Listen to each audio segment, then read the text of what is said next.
শেষ হইয়া আসিল।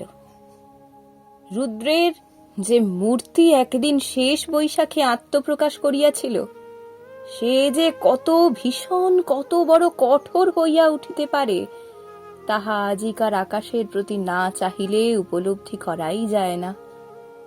কোথাও যেন করুণার আভাস পর্যন্ত নাই। কখনো এই রূপের লেশমাত্র পরিবর্তন হইতে পারে, আবার কোনোদিন এই আকাশ মেঘভারে স্নিগ্ধ সজল হইয়া দেখা দিতে পারে, এ কথা আজ ভাবিতেই পারা যায় না।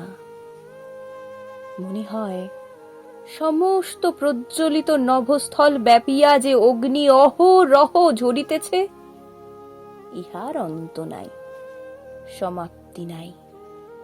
সমস্ত নিঃশেষে দগ্ধ হইয়া না গেলে আর থামিবে না। এমনই দিনে দ্বিপ্রহর বেলায় গফুর ঘরে ফিরিয়া আসিল। পরের দ্বারে জনমজুর খাটা তাহার অভ্যাস নয়, এবং মাত্র দিন 4-5 তাহার জ্বর থামিয়াছে। কিন্তু দেহ যেমন দুর্বল তেমনই শ্রান্ত। তবুও আজ সে কাজের সন্ধানে বাহির হইয়াছিল। কিন্তু এই প্রচণ্ড রৌদ্র কেবল মাথার উপর দিয়া গিয়াছে, আর কোনো ফল হয় নাই। ক্ষুধায়, পিপাসায় ও ক্লান্তিতে সে প্রায় অন্ধকার দেখিতেছিল। প্রাঙ্গণে দাঁড়াইয়া ডাক দিল, আমিনা, ভাত হয়েছে রে।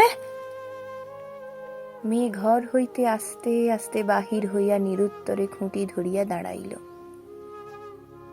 জবাব না পাইয়া গফুর চেঁচাইয়া কহিল, হয়েছে ভাত? কি বললি, হয়নি? কেন শুনি? চাল নেই বাবা, চাল নেই। সকালে আমাকে বলিসনি কেন? তোমাকে রাত্রিরে যে বলেছিলুম। গফুর মুখ ভ্যাংচাইয়া কণ্ঠস্বর অনুকরণ করিয়া কহিল, রাত্রিরে যে বলেছিলুম? রাত্রিরে বললে কারু মনে থাকে? নিজের কর্কশ কণ্ঠে ক্রোধ তাহার দ্বিগুণ বাড়িয়া গেল। মুখ অধিকতর বিকৃত করিয়া বলিয়া উঠিল, চাল থাকবে কি করে? রোগা বাপ খাক আর না খাক, বুড়ো মেয়ে 4-5 বার করে ভাত গিলবি? এবার থেকে আমি কুলুপ বন্ধ করে বাইরে যাব। দে 1 ঘটি জল দে, তেষ্টায় বুক ফেটে গেল। বল, তাও নেই? আমি না তেমনি অধ মুখে দাঁড়াইয়া রহিল। কয়েক মুহূর্ত অপেক্ষা করিয়া গফুর যখন বুঝিল গৃহে তৃষ্ণার জলও পর্যন্ত নাই, তখন সে আর আত্মসংবরণ করিতে পারিল না। দ্রুত পদে কাছে গিয়া ঠাস করিয়া সশব্দে তাহার গালে 1 চড় কষাইয়া দিয়া কহিল, মুখ পোড়া হারামজাদা মেয়ে, সারাদিন তুই করিস কি? এত লোকে মরে, তুই মরিস না? মেয়েটি কথা কহিল না। মাটির শূন্য কলসিটি তুলিয়া লইয়া সেই রৌদ্রের মাঝেই মুখ মুছিতে মুছিতে নিঃশব্দে বাহির হইয়া গেল। শেষ চোখের আড়াল হইতেই কিন্তু গফুরের বুকে শেল বিধিল। মা মরা এই মেয়েটিকে সে যে কি করিয়া মানুষ করিয়াছে সে কেবল সেই জানে। তাহার মনে পড়িল তাহার এই স্নেহশীলা কর্মপরায়ণা শান্ত মেয়েটির কোনো দোষ নেই। ক্ষেতের সামান্য ধান কয়টি ফুরানো অবধি তাহাদের পেট ভরিয়া দুবেলা অন্ন জোটে না। কোনোদিন 1 বেলা, কোনোদিন বা তাহাও নয়। দিনে 5-6 বার ভাত খাওয়া যেমন অসম্ভব তেমনি মিথ্যা, এবং পিপাসার জল না থাকায় হেতুও তাহার অবিদিত নয়। গ্রামে যে 2-3টা পুষ্করিণী আছে তাহা একেবারে শুষ্ক। শিবচরণ বাবুর খিড়কির পুকুরে যা একটু জল আছে তা সাধারণে পায় না। অন্যান্য জলাশয়ের মাঝখানে 2-1টা গর্ত খুঁড়িয়া যাহা কিছু জল সঞ্চিত হয়, তাহাতে তেমন কড়াকড়ি তেমনি ভিড়। বিশেষত মুসলমান বলিয়া এই ছোট মেয়েটা তো কাছেই ঘেঁষিতে পারে না। ঘণ্টার পর ঘণ্টা দূরে দাঁড়াইয়া বহু অনুনয় বিনয়ে কেহ দয়া করিয়া যদি তাহার পাত্রে একটু জল ঢালিয়া দেয়, সেইটুকুই সে ঘরে আনে। এ সমস্তই সে জানে। হয়তো আর জল ছিল না, কিংবা কড়াকড়ির মাঝখানে কেহ তাহার মেয়েকে কৃপা করিবার অবসর পায় নাই। এমনি কিছু একটা হইয়া থাকিবে নিশ্চয়, বুঝিয়া তাহার নিজের চোখেও জল ভরিয়া আসিল। এমনি সময় জমিদারের পেয়াদা যমদূতের ন্যায় আসিয়া প্রাঙ্গণে দাঁড়াইল, চিৎকার করিয়া ডাকিল, গফরা, ঘরে আছিস? গফুর তিক্ত কণ্ঠে সাড়া দিয়া কহিল, আছি। কেন? বাবু মশাই ডাকছেন, আয়। গফুর কহিল, খাওয়া দাওয়া হয়নি, পরে যাব। এত বড় স্পর্ধা পেয়াদার সহ্য হইল না। সে কুৎসিত একটা সম্বোধন করিয়া কহিল, বাবুর হুকুম, জুতো মারতে মারতে টেনে নিয়ে যেতে।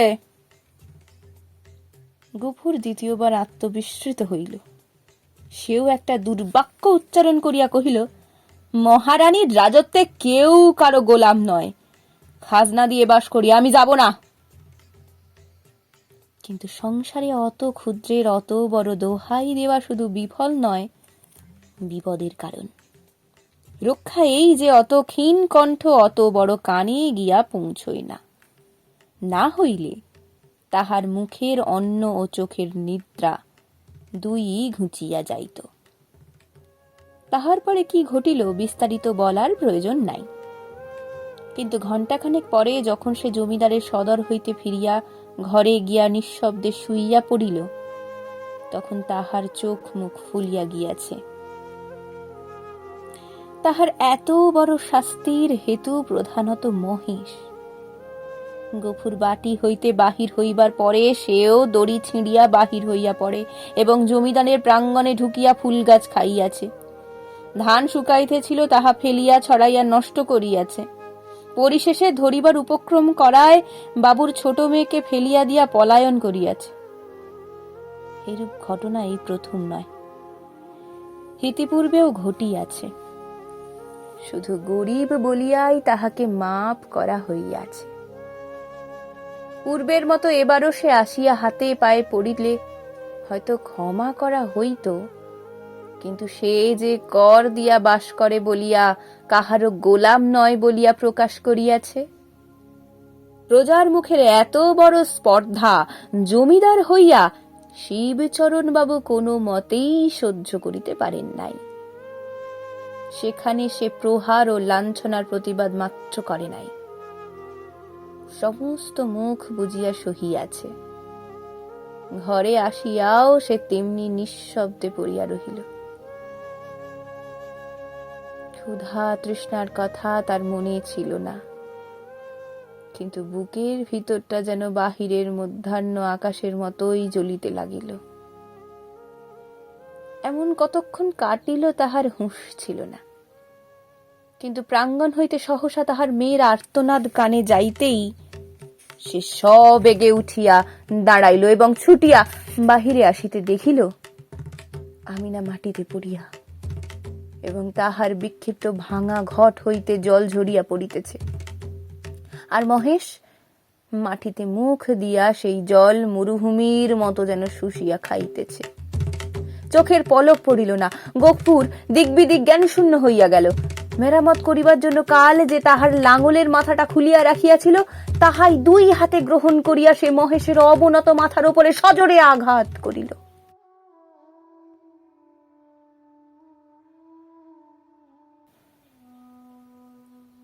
একটিবার মাত্র মহেশ মুখ তুলিবার চেষ্টা করিল,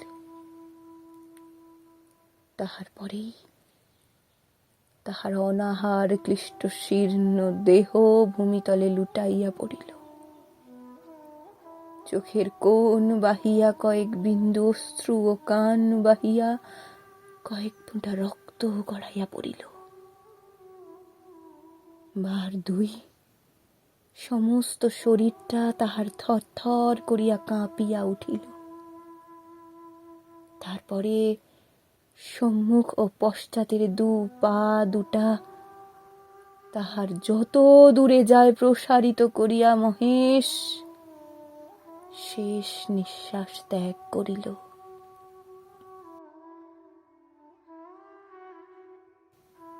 আমিনা কাঁদিয়া উঠিল, বলিল, কি করলে বাবা? আমাদের মহেশ যে মরে গেল। গফুর নড়িল না, জবাব দিল না, শুধু নির্নিমেষ চোখে আর এক জোড়া নিমেষহীন গভীর কালো চক্ষের পানে চাহিয়া পাথরের মতো নিশ্চল হইয়া রহিল। ঘণ্টা দুয়েকের মধ্যে সংবাদ পাইয়া গ্রামান্তরের মুচির দল আসিয়া জুটিল। তাহারা বাঁশে বাঁধিয়া মহেশকে ভাগাড়ে লইয়া চলিল। তাহাদের হাতে ধারালো চকচকে ছুরি দেখিয়া গফুর শিহরিয়া চক্ষু মুদিল, কিন্তু একটা কথাও কহিল না। পাড়ার লোকে কহিল, তর্করত্নের কাছে ব্যবস্থা নিতে জমিদার লোক পাঠিয়েছেন, প্রাচীত্তিরের খরচ জোগাতে এবার তোকে না ভিটে বেচতে হয়। গফুর এ সকল কথার উত্তর দিল না, দুই হাঁটুর উপর মুখ রাখিয়া ঠায় বসিয়া রহিল।